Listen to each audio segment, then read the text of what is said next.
Chairman కాసుల బాలరాజు హాజరయ్యారు. చిన్నారులతో పాటు ఎమ్మెల్యే పోచారం శ్రీనివాస్ రెడ్డి కైట్ ఎగరవేశారు.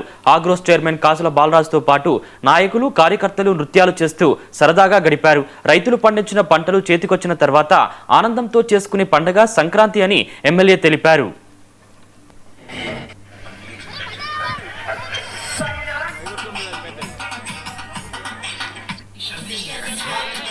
కోట్లాది మంది కుటుంబ సభ్యులతో జరుపుకునేటువంటి పండుగ మకర సంక్రాంతి పండుగ. ఇది 3 రోజుల పండుగ. భోగి, సంక్రాంతి, కనుమ అంటాం. చిన్న పిల్లల మధ్యన బాన్సోడ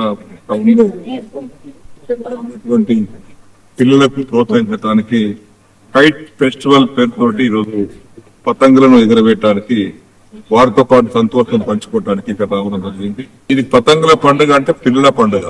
మేము కూడా పిల్లలతో పాటు పిల్లలు అయిపోయినాం. వారి ఆనందంతో పాటు మేము ఆనందం పంచుకుంటున్నాం. ఇలాంటి ఒక పండుగ ఫెస్టివల్ పండుగ కైట్ ఫెస్టివల్ రాష్ట్ర వ్యాప్తంగా అన్ని చోట్ల జరుగుతూ ఉంది. ఇక్కడ కూడా బాన్సుల పట్టణంలో సందర్భాలు జరుగుతూ ఉంది.